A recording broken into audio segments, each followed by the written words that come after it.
types of equations. So, bago ko i-discuss sa inyo ang types of equations, kung hindi ka pa nagsasubscribe sa channel na ito, please click the subscribe button. Click also the notification bell para every time na mag-upload ako ng bagong video ay mano-notify kayo. And click also the like button. Maraming salamat sa patuloy na pagsuporta sa channel na ito. Sana ay makatulong ito para maging math wizard ka. Maging lodi at petmalu ka sa math. Okay. So, we will continue now our discussion on the types of equations. The first type of equation is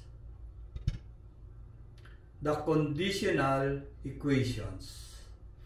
When is an equation a conditional equation?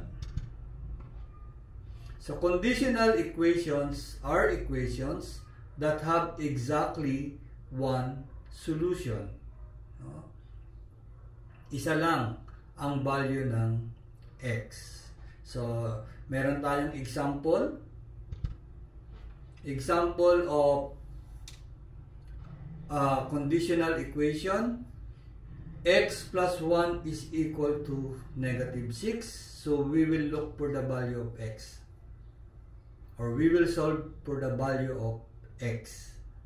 So, applying the subtraction property of equality, we will subtract 1 to both sides of the equation.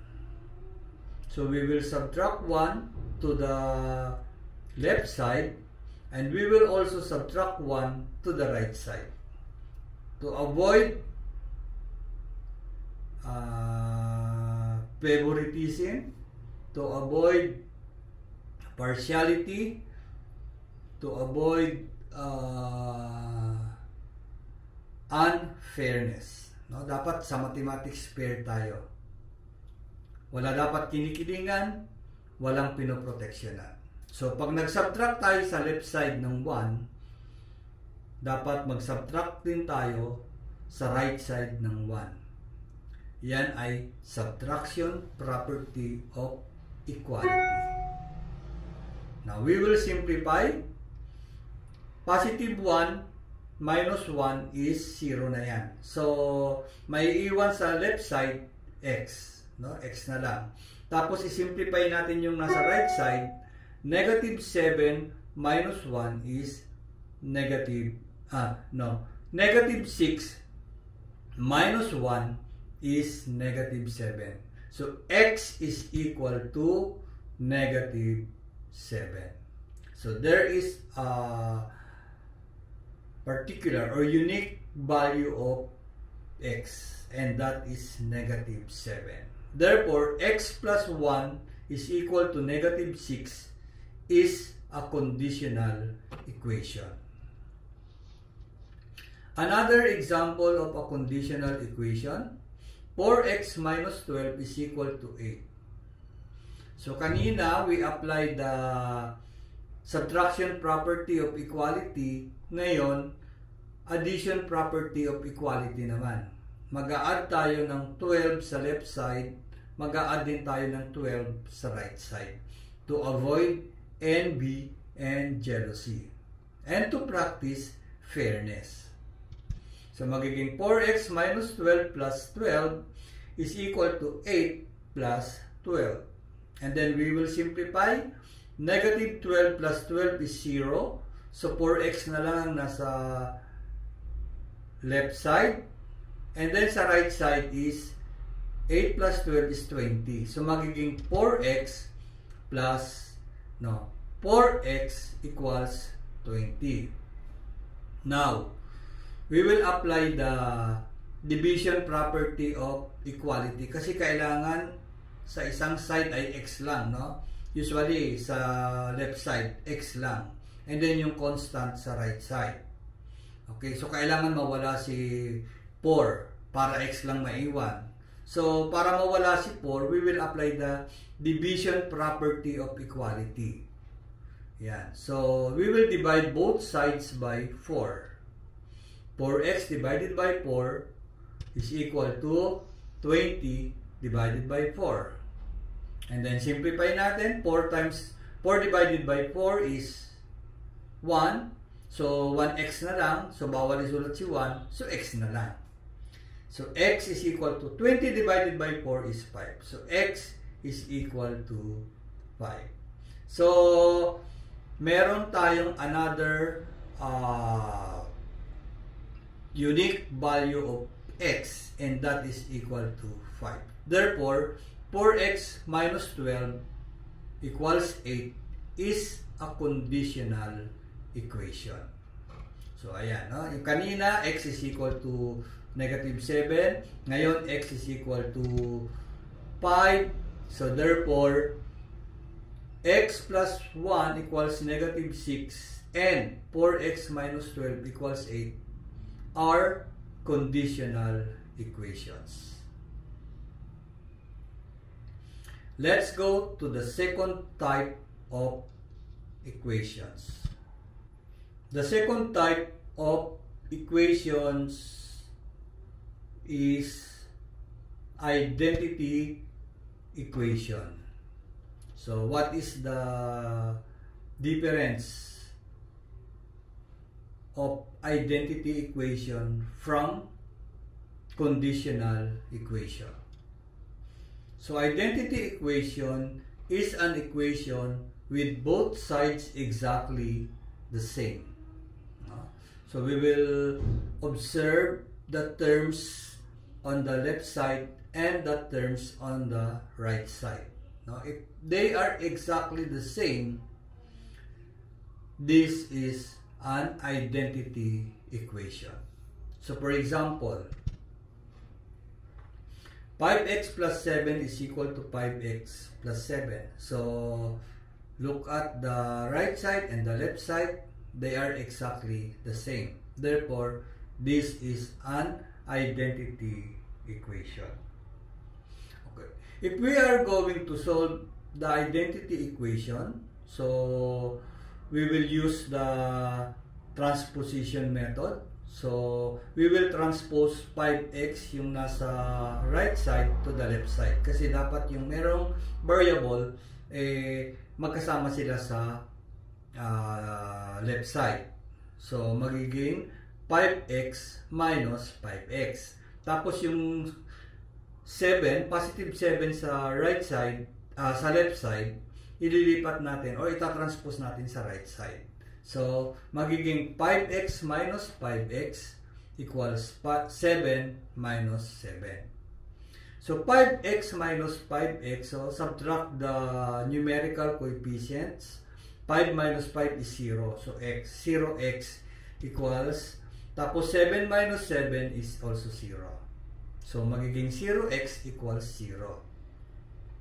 Now, we cannot apply the division property of equality here. No? Sir, divided by 0 po. Hindi. No? Division by 0 is not allowed. Kaya ang gagawin natin dyan, i-multiply natin. 0 times x is 0. And this is equal to 0. Okay, so nawala yung variable, di ba? Unlike doon sa conditional equation, hindi nawawala ang variable. Dito nawala yung variable. So naging 0 is equal to 0. So pag ganyan, ang result ng equation, matapos mo siyang isolve, identity equation yan. Okay? Identity equation. Yung 5x plus 7 is equal to 5x plus 7 is an identity equation. Now, second example natin. 6x minus 18 is equal to 3 times the quantity 2x minus 6. So, we will apply first the distributive property. Kasi hindi natin alam kung exactly the same ba yung nasa left side tsaka yung nasa right side.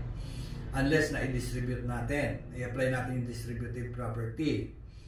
So, 6x minus 18 is 6x minus 18 pa rin. Then, i-multiply natin yung 3 times 2x is 6x. Tapos, 3 times negative 6 is negative 18. So, magiging 6x minus 18 is equal to 6x minus 18.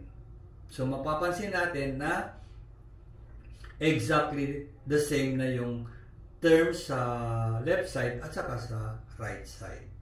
So, pwede na natin i-conclude na ito ay identity equation. Pero pag sinolve natin yan, dapat at the end of our solution, magiging 0 equals 0. Mawawala ang x. So, transpose natin si 6x sa left side. So, magiging 6x minus 6x.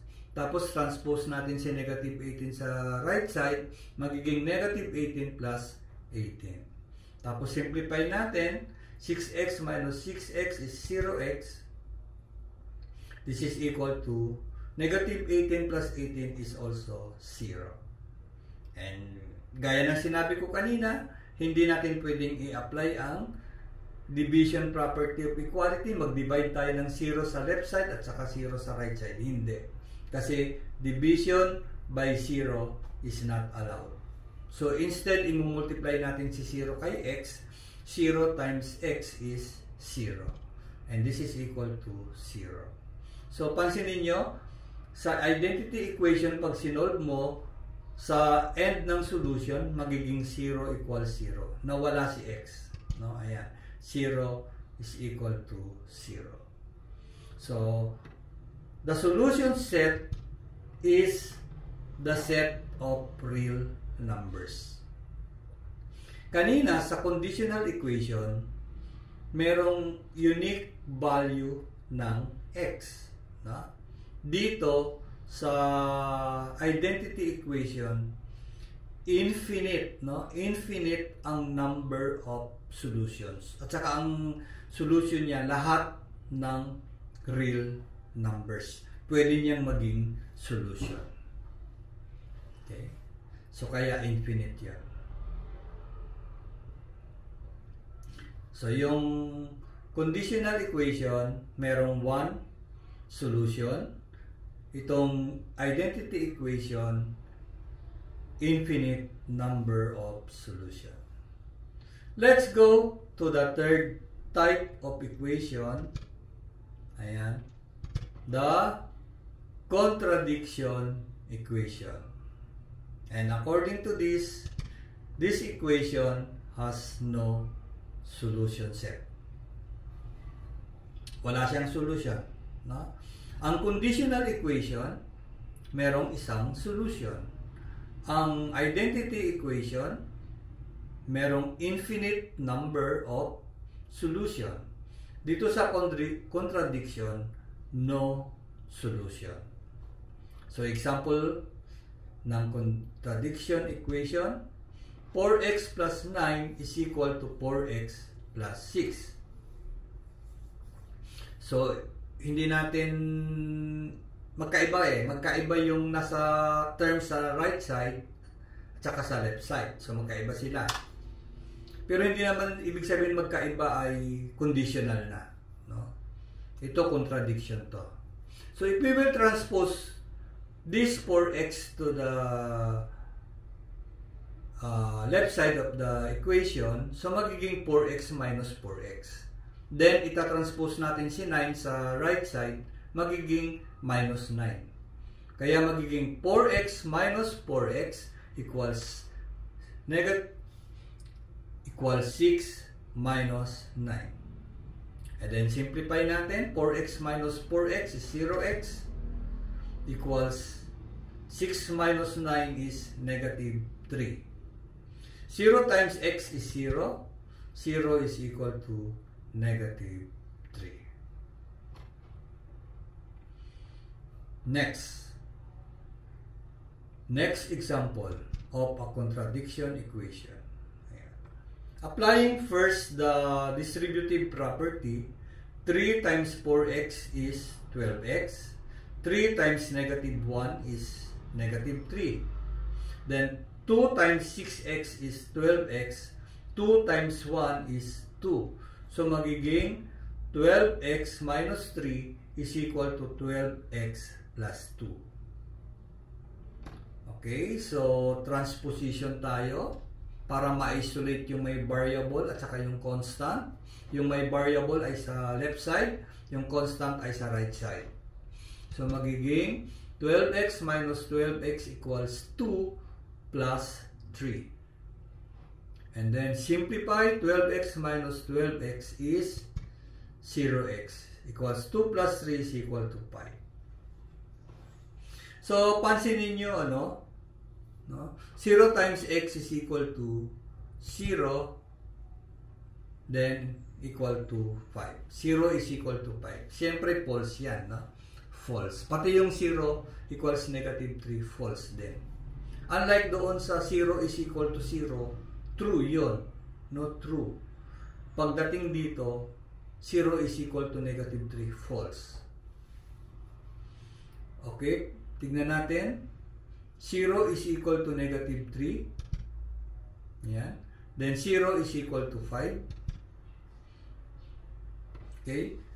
Pag contradiction equation, at the end of the solution, nawala si x, nag-disappear si x, 0 is equal to any real number. Any number except 0. Kasi yung 0 is equal to 0 sa identity equation yan. So sa contradiction equation, 0 equals any number except 0. Okay. So the solution set is an empty set. Walang solution set sa contradiction equation. No solution. Okay? So, no solution set. So, i-recap natin ang types of equation. Number 1, conditional equation. Ito yung with exactly one solution. Identity equation. Ito yung equation na with infinite number of solutions. And then sa contradiction equation, no solution. No solution set. Okay? So, those are the 3 types of equations. Thank you for watching this video. Sana nakatulong ito para maging lodi at petmalu kayo sa math. Bye! See you again next video.